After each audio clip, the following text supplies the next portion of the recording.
For any day, I will say my free as a man can say ever a day, not to say, and yet ascend the pan. And now, I know I can say, school from Padam and Son, or Matonanum, our and said, a free a year, and when she a also our incarnate as a man can say, and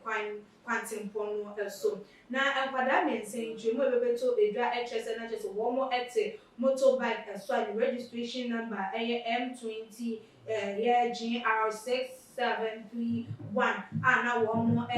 fine so ebana according to someone I said you didn't some no everywhere to the overtaking and now one more no ama and then the woman share one more and share a room now me no again that is one a final year student and about also a first year student just a year address so I present some and a year one asemi na enchemu bebe to do na just one more any other car na say the other car na ka eye ehunu na just say driver no overtaking na no crap on into the car the sama sortie so many times and akoko dani ebutu ye the other side na car ya ka no ho ase wo no so no nkrofo ensia ewo mu de wo mu akwakwa kopie mu ayaresabia wo mu eje ayahwe tese wo mu dabra wo mu edemu no enya de se enika anase ahoguno esum na we de Otet FM kaseboni anase wo ho no no de ensem no atu de na buchafo mengote ne nsem no emrane ba ebeto kunu shabremu ene yesa tise akwanhye bi ma sensi nam so akwanhye si wo sa akwan yi so abiem ena post for say ani nam so okay e ba no sen na sabi bibi free mu ana mo so hwe nipa miensa ena munum ho aka na o ma nka agimpo no ma twa bia a o ma japade wo ana so mudimpo na ebibi emrantie baasa a wo susu se o mo kom ya adesuafo na o mo timoto so a mo so o manim kire afaman kese ekwan nim ho a na wo se Hyundai 800 din so wa so anu from afaman kese a ono so ye overtaking eni say omo eni moto yi di be jamani na kukuru mo fe akoso na be jom agu fam de diao me ne o ka say nkwala baasa no omo nyina kana na omo anka agimpo na me di kan ye no e ma omo afumu ya posifo eni aboafo beboaye e ma sa amofein o ma so mumu no akopie mo nsawam da bi omo kura emu waya sabia na ewo ho no na posifo ayehwehwemu afi Hyundai 800 no obroni beka se esama sortie eti munimuni fa so saa ende koda wo ne ntin eno so nipa ensia a ewo mu no omo so be prepare me no eka se omo da aya sabia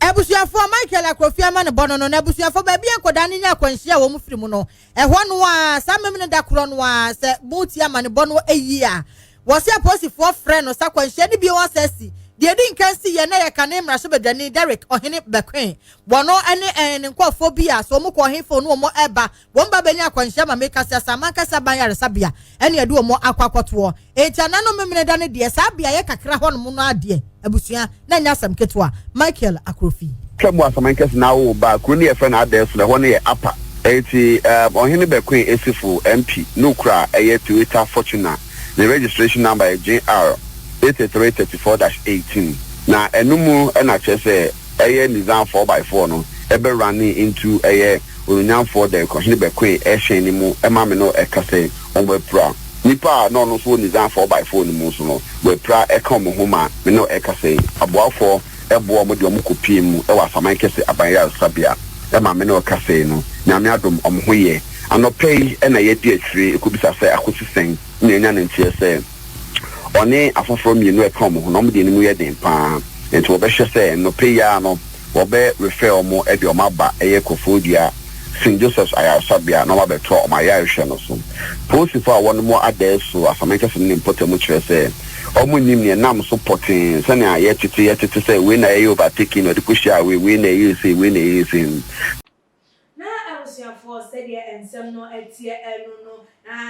overtaking sana wo mo edodo na can say overtaking na fa ede na say de enkonhie yi ba ya je sa man boni no say de wode ne nsem atu edwa eno na abusiafo arabo sem a ene dem apie ede afri ya asaman kese na according to your report and say de no wo kana che say enkonhia asi wo honom that was a memende ya memende twabu enkonhia esi ye ewo honom na ebiemu nsusu no ebiemu asai esi na say within the short possible time enkonhia pro bemiensa na esi ewo that same year akwan na eso ewo honom age say enya ade a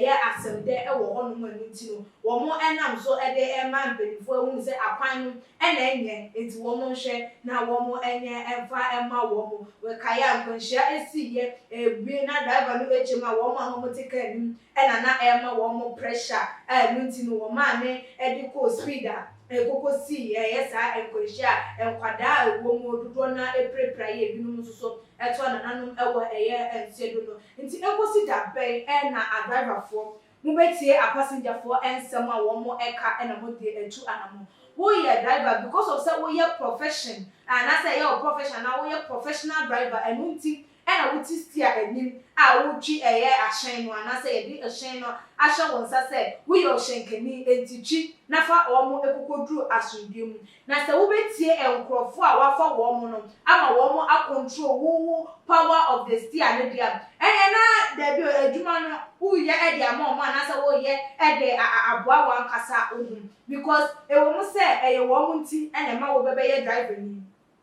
say passengers enkan one wonya untimi nya driver ni because wonya baby na waye de watina